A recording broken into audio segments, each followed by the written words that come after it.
Hello and welcome to CC Imaging's Introduction to Adobe Photoshop. In this video we're going to be looking at how you create your own interface space. It's called a workspace in Adobe Photoshop. Now when you open Adobe Photoshop you will see all of these different palettes all over the screen. Just close that there. In this top corner we have different display options. These are the preset palette displays, and we can see we have lots and lots of different ones which all change the various palettes which are on display. Now the most important thing I think with Photoshop is to only show the tools that you're going to use. It's a bit like if you have a tool bag and you want to screw a screw into a hole. You don't take out all of your tools just to screw the screw in. You really just want to have a screwdriver. So we're going to go through setting up your own personal workspace.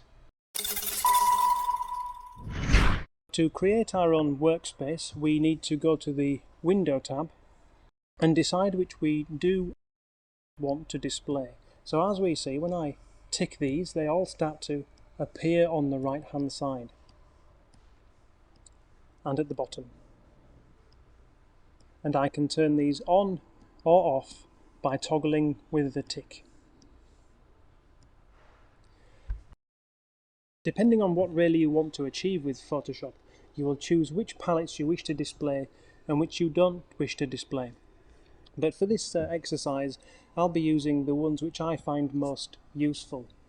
So for photo editing, I find History very useful, Layers, Adjustments and Actions. Let's have a look how we set up those. To begin creating our workspace, I have gone back to one of the predefined workspaces when you install Photoshop. So this is the Design tab, and it contains some palettes that I don't want to use, and it's missing some palettes that I want to use all the time. So the first thing to do really is to add the palettes that I want to use. I'm going to add the History palette. But we see it appears here, but I want to put it somewhere else. I'm going to click and drag and add it to this top section here. And we can see it snaps in there. Now swatches, I'm not really interested in using those all the time, so I'm going to drag them off one by one and close them. Info, I tend not to use that a great deal. So now we have our History palette here. Character and paragraph are to do with text, and they can be very useful, but I don't really want them here. What I want second is layers. So I'll put layers there, drag characters out, and drag paragraph out. So we have layer palettes here.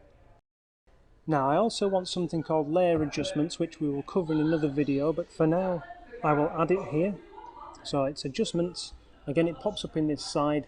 I'm going to drag it just to layers there. And finally, I want to have actions, which again we will cover. Good time-saving device. And there they are. Actions, we will drag that here. And we can also shift it to the side. So there we are. Now maybe I want to move History down there. There we are. And layers, adjustments, History. Shrink that. We can change the size of these here.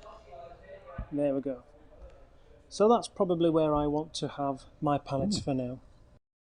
To save this setup so that it always starts like this, we want to create a new workspace, which is going to Window, Workspace, and we want to create a new workspace here. Tick these boxes, which means any keyboard shortcuts that we create or add to Photoshop will be saved as part of this particular workspace, together with where the menus are located. I call this my default, save, and as we can see it defaults to here. We will just close Photoshop now and then reopen it.